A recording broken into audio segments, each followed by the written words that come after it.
Hello friends, मेरी बगिया में आप सभी का बहुत बहुत स्वागत है। तो फ्रेंड्स, कैसे हैं आप सब? आई होप आप सभी स्वस्थ होंगे और मस्त होंगे। आज की वीडियो का टॉपिक हमारा ये रोज़ का प्लांट है। फ्रेंड्स, मैंने काफ़ी दिनों से अपने प्लांट्स पर कोई भी फर्टिलाइजर ऐड नहीं किया है और फिर भी मेरे प्लांट्स पर कंटिन्यू फ्लावरिंग हो रही है। परंतु आज मैं सोच रही हूँ कि अपने प्लांट्स पर घर पर ही तैयार कुछ फर्टिलाइजर ऐड कर दूँ, जिससे मेरे इस प्लांट्स पर और अधिक फ्लावरिंग हो सके। तो चलिए हम फटाफट अपना काम शुरू करते हैं। और उसके लिए मैंने ये गमला बाहर निकाल रखा है और ये देखिए फ्रेंड्स, और अंदर रहने में काम करने में परेशानी होती है। तो गमला बाहर आ चुका है और अभी भी मेरे इस प्लांट्स पर फ्लावरिंग हुई है। तो यदि मैं फ्लावर्स देखते रहूँगी तब तो मैं बिल्कुल काम नहीं कर पाऊँगी। तो फाइनली आज मैं अपना काम शुरू करती हूँ। तो सबसे पहले तो हमें अपने प्लांट्स की जो मिट्टी है उसकी गुड़ाई करनी होगी। तो लगभग 2 से 3 इंच तक की गहराई तक अपने प्लांट्स की मिट्टी की गुड़ाई करनी होगी। उसके लिए आप कोई भी टूल्स ले सकते हैं जिससे आपको काम करने में आसानी हो। यहाँ पर मैंने एक सरिया लिया है जो मैंने धार कर लिया है और उसी से मैं मिट्टी की गुड़ाई करती हूँ। और आप चाहें तो किसी भी चाकू से या फिर किसी भी दूसरे टूल्स से आप ये काम कर सकते हैं।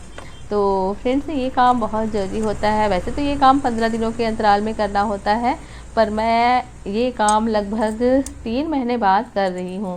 साथ ही जितनी भी सूखी हुई ब्रांचेस हैं उन्हें भी हमें हटाने होंगे, नहीं तो ये हमारे प्लांट्स की एनर्जी को लेते रहते हैं। और ये देखिए फ्रेंड्स, जो मिट्टी मैंने गुड़ाई की है उसे अब मैं निकाल रही हूँ।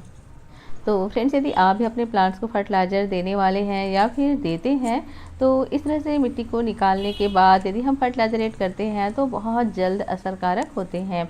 वरना मिट्टी के ऊपर डाल देने से बहुत धीरे धीरे असर करते हैं और उतना अच्छा रिजल्ट नहीं मिलता जितना हमें मिलना चाहिए। तो ये देखिए फ्रेंड्स, मैंने ये सारी मिट्टी निकाल दी है। और हाँ, इस बात का ध्यान रखना है कि जो प्लांट्स की रूट्स है वो ज़्यादा डिस्टर्ब ना हो।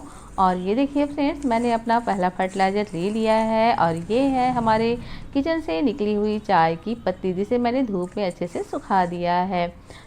तो यहाँ पर मैं ये 2 मुट्ठी चाय की पत्ती अपने प्लांट्स पर यूज़ कर रही हूँ। आप चाहे अपनी इच्छा अनुसार जितना भी डाल सकते हैं, क्योंकि ये ऑर्गेनिक फर्टिलाइज़र है। और हाँ फ्रेंड्स, ये नाइट्रोजन से भरपूर होते हैं, इसमें बहुत सारे माइक्रो न्यूट्रिशंस भी पाए जाते हैं। तो ये फर्टिलाइज़र हमारे प्लांट्स के लिए बहुत ज़्यादा असरदार होते हैं। तो चलिए आपको दिखाती हूँ कि मैं दूसरा कौन सा फर्टिलाइज़र अपने प्लांट्स के लिए यूज़ करती हूँ।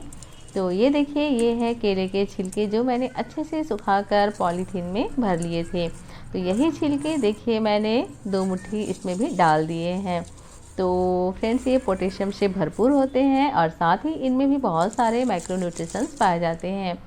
तो यह है हमारा तीसरा फर्टिलाइज़र। जी हाँ फ्रेंड्स, ये घर में पड़ी हुई बेकार की गोलियां हैं, जब यूज़फुल नहीं है तो इसे मैं अपने प्लांट्स को दे देती हूँ।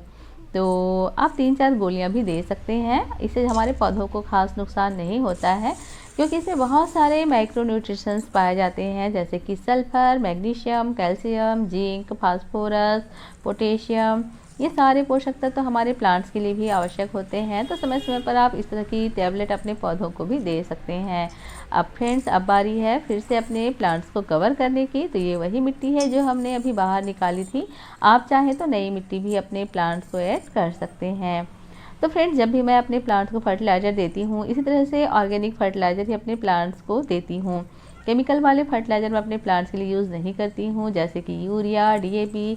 ये हमारे प्लांट्स के लिए काफ़ी नुकसानदायक होते हैं। इनकी थोड़ी सी भी ज़्यादा मात्रा हमारे पौधों को ख़राब कर सकती है और इसका परिणाम भी मैं भुगत चुकी हूँ। तो मैं चाहती हूँ कि आप भी इसी तरह से घर पर तैयार फर्टिलाइज़र ही अपने पौधों को दें, जिससे आपके पौधे स्वस्थ, सुंदर, हरे भरे और फूलों से भरे रहें। तो आपको हमारा ये वीडियो कैसा लगा प्लीज़ कमेंट करके ज़रूर बताएं। वीडियो को लाइक कीजिए और चैनल को सब्सक्राइब कीजिए।